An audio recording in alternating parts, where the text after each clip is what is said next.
Okey, bismillahirrahmanirrahim. Assalamualaikum dan selamat tengah hari. Nama saya Muhammad Afif bin Muhammad Effendi, bernombor metrik 191818. Hari ini saya akan menunjukkan cara membuat penilaian risiko pada sebatang pokok. Okey, sekarang kita berada di lapangan terbang antarabangsa Kota Kinabalu.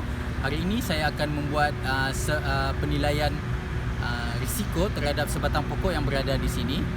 Benda yang pertama yang kita perlu tahu adalah spesies pokok dan apa tujuan pokok tu ditanam di sini. Okey, untuk pokok pilihan saya adalah pokok ini yang ada di belakang saya, iaitu untuk pokok penaga lilin. Tujuannya adalah untuk landscape. Kalau kita tidak tahu apa tujuan pokok-pokok ni, kita kena kenal pasti dan selidik dari mana asal usulnya, apa spesiesnya. Kalau kita tidak tahu spesiesnya, maka kita perlu ambil sampel daripada batang dahan dan daun daripada pokok ni dan kita akan hantar ke lab untuk pengecaman spesies. Okey, itu adalah perkara yang pertama. Perkara yang kedua yang kita perlu tahu adalah silara pokok ini, sama ada dia besar ataupun kecil. Okey, untuk pokok ini tujuannya adalah landscape, untuk mencantikkan kawasan sekeliling. Okey, so silaranya tidaklah begitu besar. Kemudian kita dapat lihat dahan-dahannya tidaklah terjuntai sangat, tidak terjuntai, dan risiko untuk mencederakan orang sekeliling adalah rendah.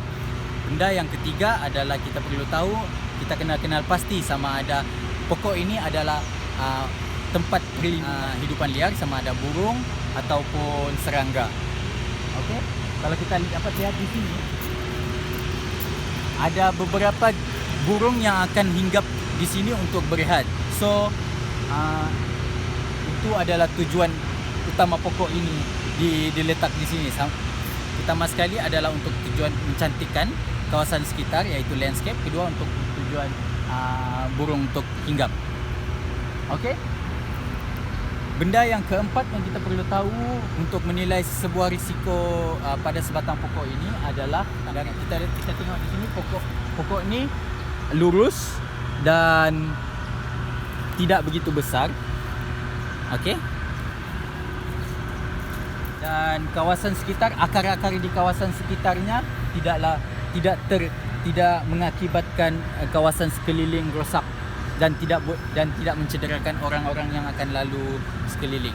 So risiko untuk mencederakan dari segi akar, untuk mencederakan orang sekeliling adalah rendah. Okey.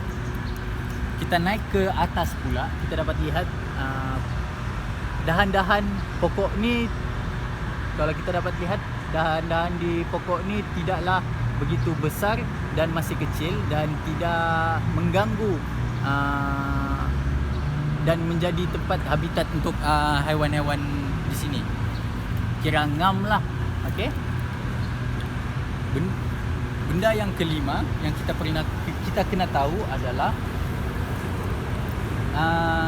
kalau musim hujan ataupun ribut yang akan melanda, dia akan merisikokan orang sekeliling ataupun tidak. Okay. Balik kepada dahan-dahan di atas, pokok ni tidaklah mempunyai dahan-dahan yang mati. So pokok ni dikira selamat kerana dia dijaga oleh landscaper di kawasan ini. So untuk penilaian risiko pokok ni adalah rendah. Dia tidak akan mencederakan orang sekeliling dan tidak mengakibatkan kerosakan di kawasannya.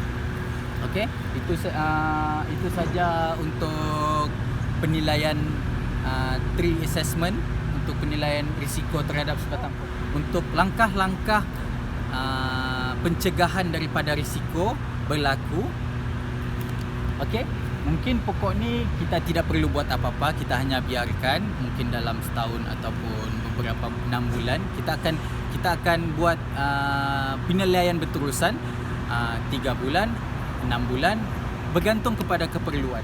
Okey, untuk pokok ni kita tengok dia tidaklah begitu merisikokan kepada orang sekeliling. So dia dikira pokok yang selamat. Okey, sekian saja penerangan saya untuk